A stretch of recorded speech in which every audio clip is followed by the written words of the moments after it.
What's good, y'all? This J.C.A. reactions. I'm back once again. About to get into the latest. I want to say late, well, not really late. Apparently, I missed the um newest Death Battle episode, so I got to catch up this one.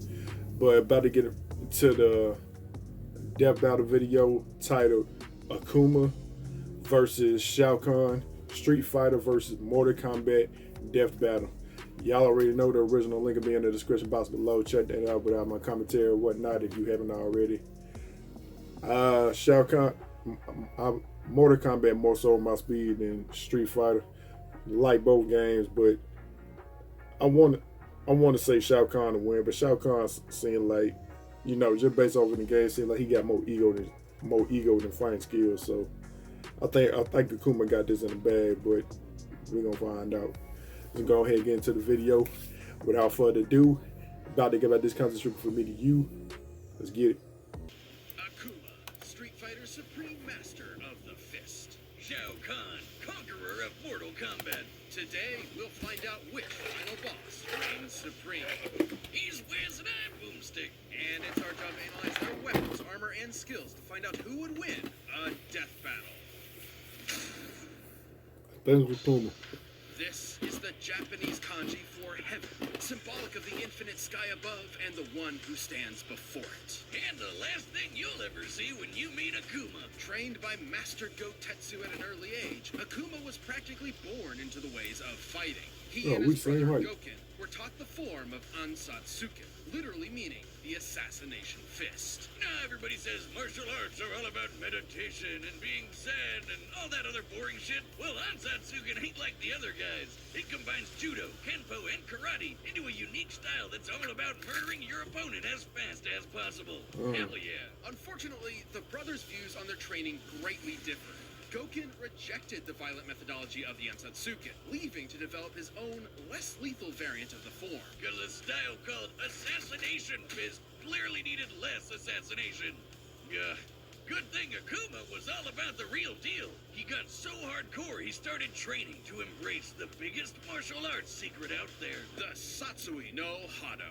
Ever present, ever malicious, this is a manifestation of literal killing intent. Only Gotetsu had ever mastered this dark power. So it's like the dark side of the Force, but with karate? No, but sure. With the Satsui no Hado, Akuma gained great power at the cost of all compassion. This is the power of monsters. More like winners! Akuma got so good he challenged his master and killed him Sith style. With his ex-master's beads around his neck, he declared himself the new master of the Satsui no Hado. Obviously, this destroyed his relationship with Goken. The two brothers' destinies, let alone ideologies, were irreparably torn apart. But who cares when Akuma's perfected all the abilities of an overpowered Shoto character, and then some? I gotta go back to playing Street Fighter. Teleport with the Ashura Senku, and take you for a whirl with the Tatsumaki Zankyugaku. And if Akuma ever wants to take things up a notch, he can summon forth the Kongo Kokoretsuzan, a geyser of pure energy strong enough to sink an island. With all this power, Akuma would challenge Goken again and again, determined to prove his version of the Ansatsuken was superior. And apparently, he was right, as he defeated Goken with his signature technique, the Shun Goku Sansu. AKA, the Raging Demon! With this, Akuma gives in to his killing intent, targeting a person's soul and killing their spirit with the weight of their sins. Wow. There's only one known way to survive it, emptying your own soul from your body. Fortunately, Goken knew exactly how to do that. Speaking of souls, this guy Nakali once tried to take Akuma's by devouring him. But not being into war, Akuma just blew him up instead. He's so powerful, defeating an opponent takes less effort than smacking a baby. Not that Akuma would ever do that. No, I'm serious, he never would, because I got my money on Akuma. Zero compassion I ain't changing. He has a weird code of honor. It's not compassion at all. To Akuma, fighting is a sort of religion, and respecting the art is more important than anything. He'll spare those with an unfair disadvantage and those whom he deems respects martial arts like him and can improve. In this way, he sort of became an unwanted mentor for Goken's student Ryu. Hey, he's not a total killjoy. He did befriend Elena. Well, more like Elena befriended him, but whatever. But should you disrespect the art of fighting, Akuma will not hesitate to murder you as disrespectfully as possible. Like when he knew he'd never be at his best until he'd mastered the Satsui no Hado and become Akuma Blanco. Shin Akuma. As Shin Akuma, he possesses full control over the dark art, using it to its fullest extent. Only Gotetsu had ever mastered the Hado like this, because doing it is not just super difficult, but super dangerous. Right. The Satsui no Hado isn't just a form of energy. It is a sentient entity, striving to push those who connect with it to fully commit to their range. For when they do, they are no longer themselves. They become the Satsui no Hado itself. Yeah, like when it So tried kind of to take like God over of Ryu and Destruction. manifested Okay. as its own evil person, Kage. Akuma truly believes the Hado is his best chance at becoming the ultimate world warrior. But he also knows that if he's not careful, he could lose himself to it. And when he does, the Hado will take his body and become the awesome, demonic Oni. Oh, he's super powerful. Oni's got all sorts of new moves and can easily overpower pretty much any other Street Fighter. In Japanese folklore, Oni are yokai, or demons, that spawn from the souls of the wicked upon death. However, in some legends, the most evil of humans can actually transform while still alive, such as Shutendoji, a drunken monk who gave in to malice, became an Oni, and was so powerful he could not die, even after he was decapitated. Not so different from this big bad blue boy. But hey, Akuma hasn't lost himself to the dark side of the Hado yet. The dude split apart mountains, taking a leisurely trip to the bottom of the ocean, and literally leaped into the land above the clouds. He just jumped, and he was there. Forget standing before heaven. This dude straight up flies above it. What? Akuma's He got lust for Jesus battle in will there? likely never be sated, but his chosen path has been set. He will either be the world's deadliest man or its bleakest failure. Until then, he will never stop searching for a foe who can challenge the might of his Satsui no Hado.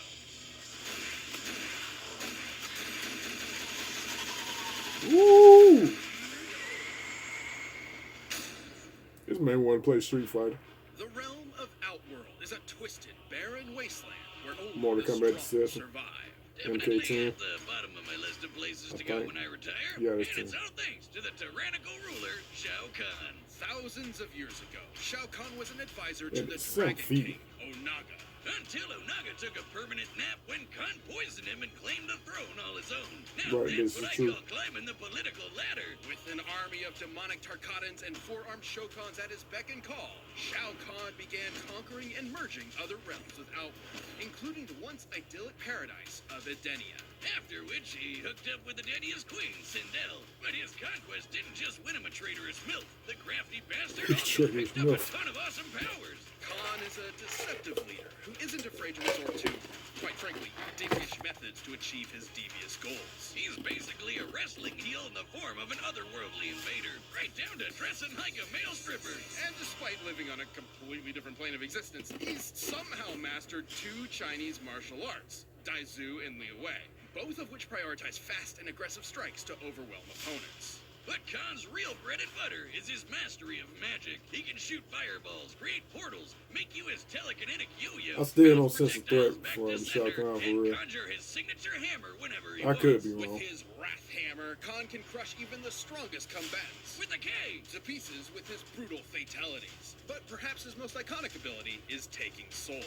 With just a wave of his hand, he can dine on some fine soul food, courtesy of whatever sap crossed his path. Khan went far with these abilities, and it wasn't long before his conquering eye caught sight of a little planet called Earthrealm. But first, his forces had to rack up enough wins in hit the mute. Consecutive wins needed to merge with Earth. But the goody two-shoes monk Liu Kang just had to ruin it all. But Khan just said, screw it, and invaded Earth anyway.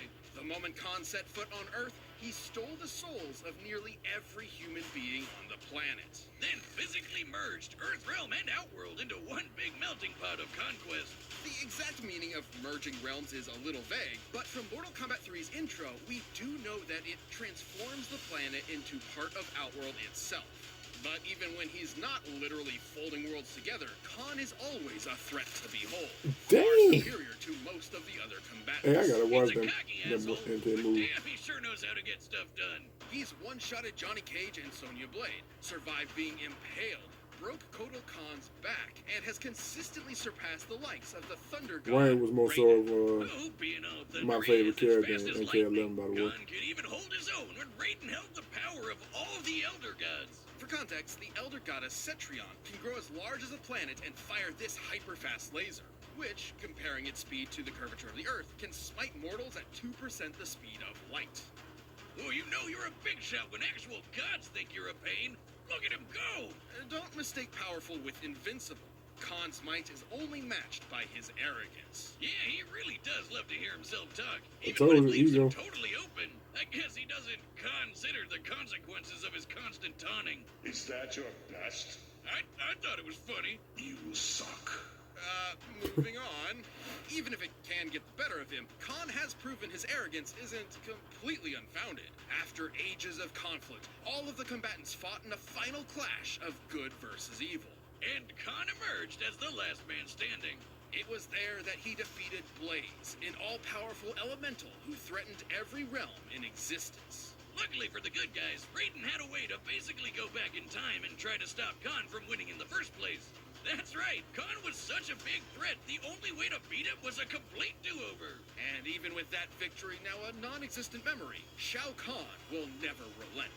Even death has never stopped this conqueror from his ultimate quest to rule everything. I am Khan of Outworld. Vacate my throne, or I'll soak these sands with your blood. Akuma got it, bro. I still believe it. All right, the combatants are set, and we've run the data through all possibilities. But first, if you're wanting the kind of confidence it'd take to rule Outworld, check it. Like I said in the beginning, Shao Kahn just seemed like he got more ego than skill. So, Akuma for the win. Let's see if I'm right. Die 1,000 deaths!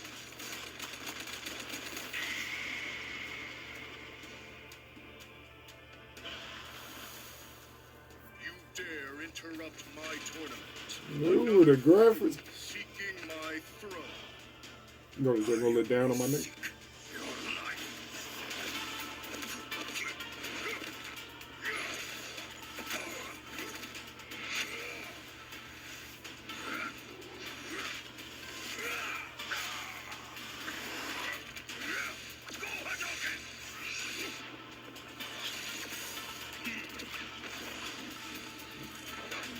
Come on with that cheap shit.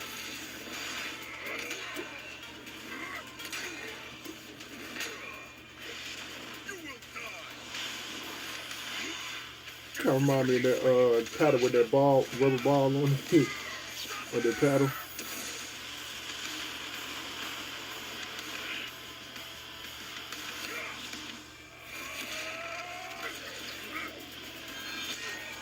Yeah. Is that your best? Weak, pathetic fool. Get right. You talk too much.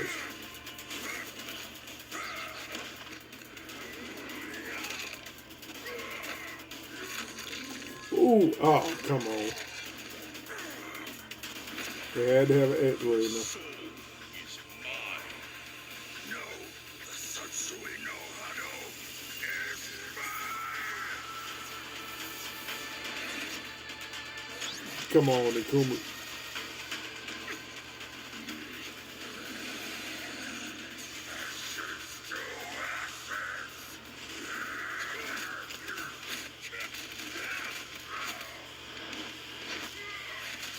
I can't be wrong. Come on. Come on, bro.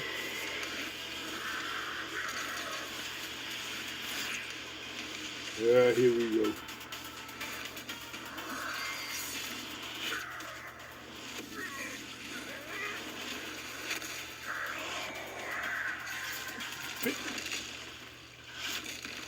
He did it. He did.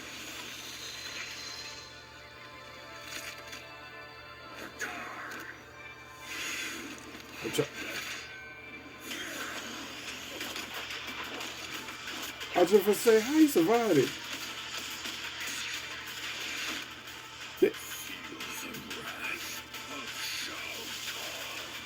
Bro, I get it. Bro. I knew it was too weak.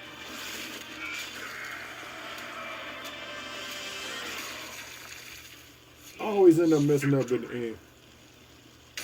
How do you keep fighting with a hole in your chest? Now that's what I call a fatality. With the power of the Satsui no Hado, Akuma was a unique challenge for Shao Kahn. Yeah, like how he resisted Nakali suggests Khan couldn't have just yanked his soul away so easy.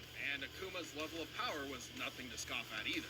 Akuma's biggest hits were way stronger than you'd think, blasting apart meteors and making explosions seen from space. But Khan survived blasts from beings even more powerful than that, like the Elder Gods, who can grow to the size of planets. And remember Blaze? He could destroy all the realms, and even did in one of his endings.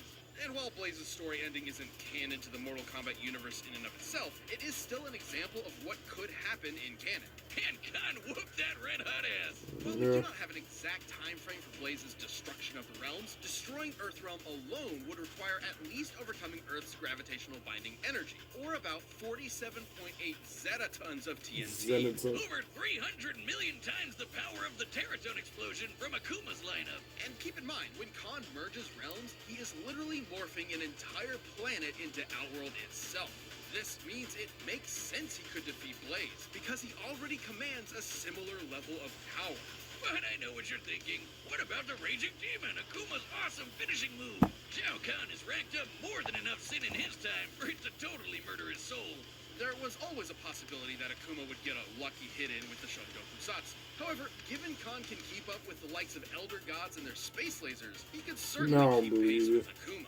And sure, Khan's an arrogant son of a bitch, but he knows when to get serious. If his arrogance was that big of an issue, he wouldn't have conquered so many realms. Both Akuma and Khan were among the best of the best in their respective worlds, but this match ultimately came down to who would land their killing blow first.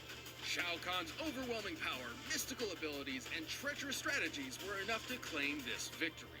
Outworld's Emperor was the only one who could surpass Akuma. The winner is Shao Kahn. Whoa. Another loss. Thank you for watching. Stay tuned. We'll be jumping into the next matchup. I'm gonna go ahead and end this. I already know Storm and Cora are gonna go at it back and forth. The death battle's just been released. So I'm gonna go ahead and get into that video right now. I'm gonna go ahead and exit out of this. Akuma should have won. I don't care. But whatever. Alright, y'all, that was my reaction. Y'all like it. Like, comment, subscribe, all that good stuff. Check y'all out on the latest death battle. Peace.